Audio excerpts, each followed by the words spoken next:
What's up, Nerdyverse? I'm Daddy Louie, and in this video we are taking a look at a game called Solar Storm, so stick around.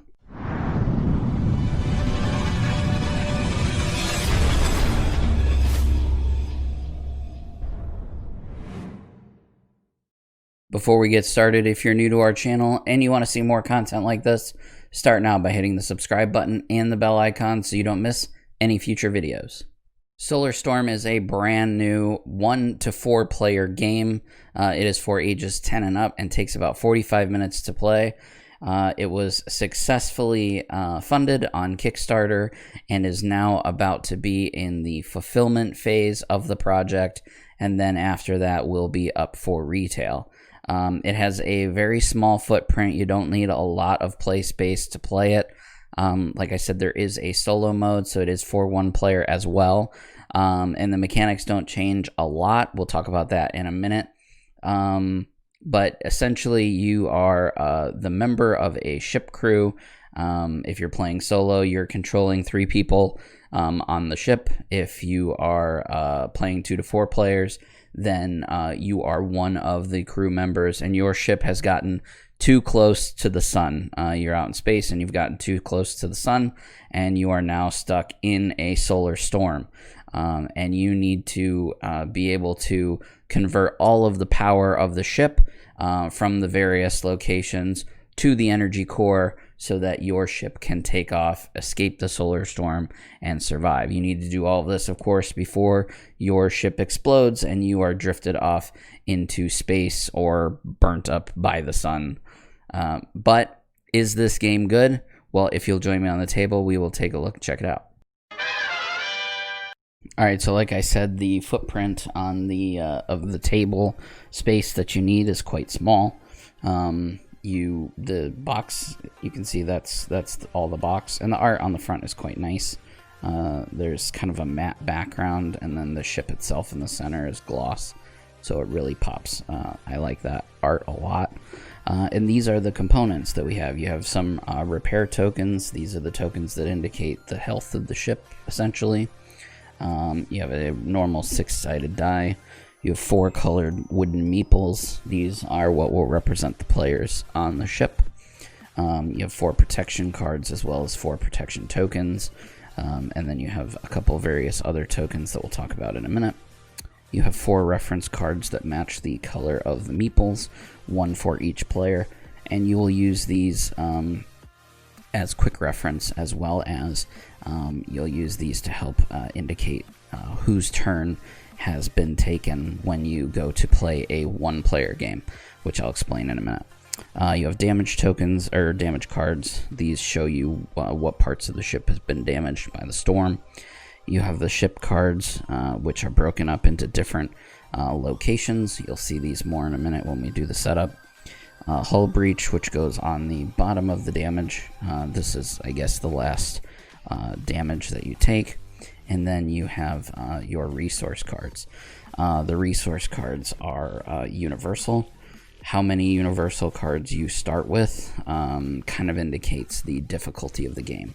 So you start with all 8 if you want a easy game, and then remove some from there for a more difficult game. There's a nice little chart in the rulebook. And then we have data, energy, metal, and nanobots that are all evenly divided in this deck. And then, of course, we have the rulebook. I like the layout of the rulebook a lot, and it has a nice turn order quick reference on the back, which I really appreciated. So now I'll go ahead and set up the board for a game, and I'll show you how it plays. Alright, so here we have set up for a 3-player game.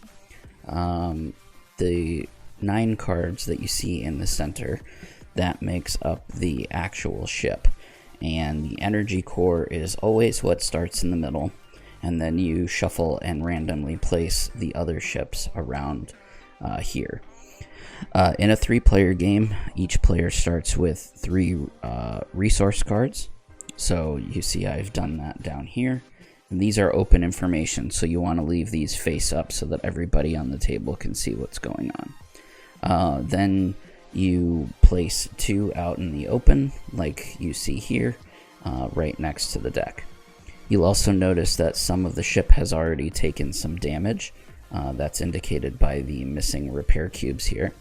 And that is because before the game starts, you deal 6 damage to your ship. And you do that by taking the damage cards. There's 3 different types of damage cards. One has 1 room on it, another has 2 rooms on it, and then the last one has 3. So you divide the cards up into the 1s, the 2s, and the 3s, and you shuffle them each separately, each pile separately, and then you stack them up, and then you deal the bottom 2 to yourself, and that's how we got to this point here. And then you just put your tokens and your little die nearby, and that's the setup. That's how we get started. The game is taken in phases, so each player goes through 3 phases before a turn passes to the next player, and that's the actions, the resources, and the damage ship. So let's first take a look at phase 1, which is the actions phase. Okay, so in the action phase, each player gets up to 3 actions, plus any action tokens that they have acquired in previous rounds, if they have them. So the actions, you can take as many of the same action as you want, as long as you have actions left to use them. So you can do the same action over and over again, up to whatever your maximum amount of actions is for that turn. And once you've run out of actions, or if you choose not to use all of your actions, you then move on to the next phase. And if you choose not to use all of your actions, you get one of these +1 actions for the following round per action you didn't spend. So let's say on my turn, I just don't want to take any actions at all. I can take 3 of these tokens, and then next turn I could take up to 6 actions total. So that's how those actions work. So the actions that you can take are, you can move. When you move, you can only move to an adjacent room, so you can't go diagonal. So I could move, if I was this yellow player here, I could move to the cargo hold, the armory, the bridge, or the crew quarters. And that would take 1 action. But like I said, I can move multiple times. So if I wanted to go to the engine room, I would have to spend 2 actions, 1 and 2, to get there. Pretty self-explanatory. You can repair a room. So you'll notice these little icons match the resources. So in order to repair a room, you literally just spend 1 of your resource cards. So like this one here, I would need a data. So I would spend a data resource card, and then I would be able to repair this square of the engine room. And anytime that you take damage to a room, you start from the top and work your way down. So that's why you see that the top ones have been removed from these rooms, because that's how the cards deal damage. So that's how you repair a room. You can activate a room. I'm sorry, and you have to be in the room in order to do that. So if I'm in the energy core, I can't activate the engine room. I have to spend, so to do this, I would basically need to spend all 3 of my actions. I would move 1, 2 actions, and then spend this guy here as a 3rd action to refill that room. So that's how that works. You can also activate a room. So if you'll notice at the bottom of each of these rooms, they have an ability. If the room is fully repaired and you are in that room, you can activate its ability, and you can do it as many times as you want. So for example here, if I was in this room and it was fully repaired, I could swap a card from my hand with 1 from the discard pile. So if there's a card that I really want that's in the discard pile, I can swap it out with something that I have in my hand. That's activating a room. You can divert room power to the energy core. So that's how you win, right? You need to divert all of the energy in these 8 rooms to the energy core. So in order to do that, first, the room has to be fully healed, fully repaired. So let's take the bridge, for example. You need to be in the room, and then you need to spend the resources that are on the left-hand side of the card. So in order to divert the power from the bridge to the energy core, I need to be in it, It needs to be fully repaired, and then I need to spend 1 data, 1 metal, and 1 energy. I do that, and then all of the power is diverted from the bridge to the energy core. I then take one of these energy tokens here, and I place it on there so that we know that I've done that in that room. Now that room can still take damage, but it repairs faster. So if it were to take 2 damage, for example, like that, then I could go to that room, spend 1 resource, this blue one, and it fully heals the whole entire thing. You don't have to spend multiple actions and multiple resources to repair rooms that the energy has been diverted. So that's kind of the trade-off there with diverting energy. You can scavenge a room. So to do that, you must be in the room, and then you roll a die. And if you roll a 3, 4, or 5, you get 1 card from either the face up over here or from the face down pile. If you roll a 6, you get 2. You can do 2 here, or 1 and 1. If you roll a 1 or a 2, you get nothing. The action is completely wasted. You can share resources, so you must be in the same room with a player, and then you can give them one of the resources that you have. You'd mostly want to use this to get them the right resources they need to divert energy. And then finally, you can save an action, which I already talked about. So if you have an action that you don't want to spend, you can save it for a later turn, basically. Once the action phase is complete, you move on to the resource collection phase. In the resource collection phase, you must do one of the following. So you have to either take a face-up resource card and add it to your other cards and then replace it, or you have to draw 2 resource cards from the top of the deck and add them to your other cards. You have to do one of the other. If drawing the resource cards causes the resource deck to become empty, you lose the game. So that's kind of a timer. You gotta get this done before this deck runs out. And then if you have 7 or more cards in your hand at the end of this phase, you have to discard back down to 6. So 6 is your maximum hand size. So just keep that in mind when you're deciding what you want to do with your resources and things like that. You can't just stockpile resources up. And once you're done discarding down to 6, then you move on to the damage the ship phase. So in the final phase is the easiest phase, or the most straightforward, I guess. That's the damaging the ship phase. So at the top of this phase, you flip over one of these damage cards here, the top one, and you remove a cube from wherever it tells you to, starting at the top and working your way down. So in this case, it's the armory, so we would lose an armory token there.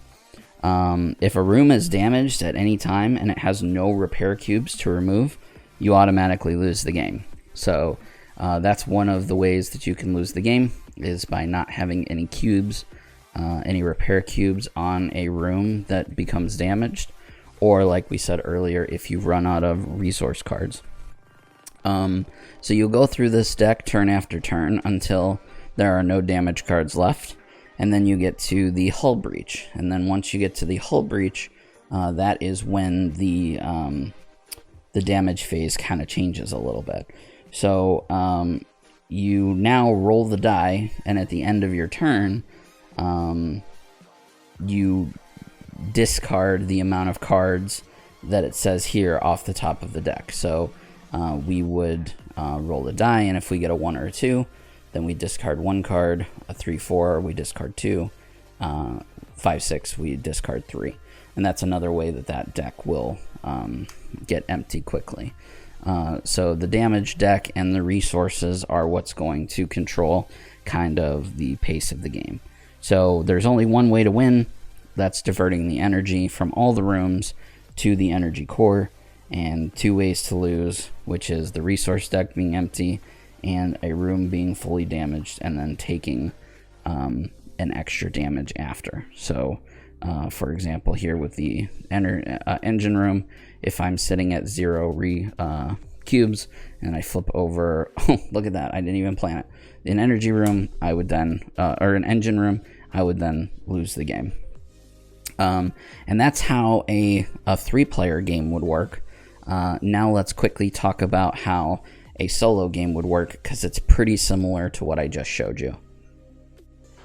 Alright, so in a solo game, we're going to play exactly the same way that we do in a multiplayer game, with just a few exceptions. Exception 1 is that each player, or each character that you are controlling, still gets 3 actions.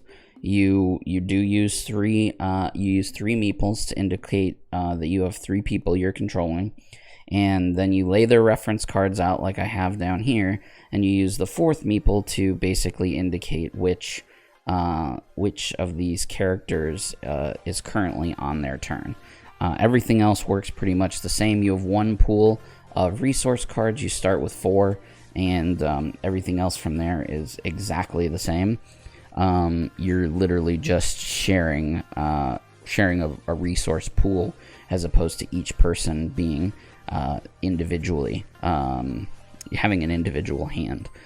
So when you skip an action on one of the characters, or I keep saying characters, but on one of the meeples or players you're controlling, you can still take a token, just throw it on your resource card so that you remember who has extra actions at the end.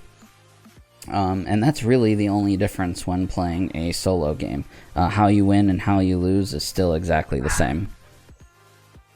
The last thing to note real quick is that my copy of Solar Storm came with a mini expansion called Escape Pod.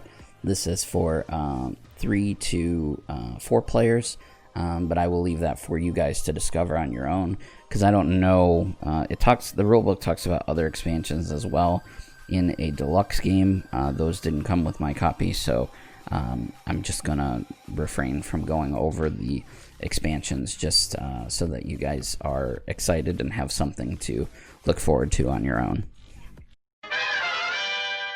But is it good? The answer to that is yes, it is good. It has a small footprint. I love games that are compact in size, because well, they fit really nicely on the shelf, and you can take them just about anywhere. Throw them in your gaming bag, you know, throw them basically in anywhere, purse, backpack, whatever, and you have a little game to go. I like that it's co-op. I'm a big fan of co-op games, and I like that there's a solo mode. And even more so about the solo mode is that the rules aren't so drastically different that you feel like you're having to learn an entire new game just to play solo. Many times I've bought games just for the solo mode, and then I go to play the multiplayer version or vice versa, and the games are just so drastically different. They have to change so much in order to do that. This game doesn't do that, which is a huge plus. So big shout out to this game and the designer, developers, producers, publishers, all that good stuff. This game, like I said, just funded on Kickstarter. It is going to be in your hands if you backed it very, very, very soon, if not already, depending on when this video comes out. For those that didn't back it, don't worry. It will be out soon to retail, and I'm pretty sure you can go pre-order it right now. Yeah, go pre-order it right now. If you enjoyed this video or found it helpful, please give it a thumbs up. Really helps us out a lot. Make sure that you share it with your family, friends, and your nerdy communities. If you have any games that you want to see us cover here on the channel, you can let us know down in the comments section below. I do read them all, and I enjoy listening and interacting with you guys. If you have any videos you want featured on our page, if you would like to collaborate with us, you can contact us on any one of our social media platforms: Facebook, Twitter, Instagram, at Circle of Nerds. Also, don't forget that we have a podcast that comes out on Tuesdays called The Cosmic Disaster Show. You can find that right here on YouTube or anywhere that you enjoy listening to podcasts. And for an extra bit of love and affection to us here at the Circle of Nerds, please consider checking us out over on Patreon at patreon.com/circleofnerds. Anyway, guys, that's all from me. I will see you in the next video.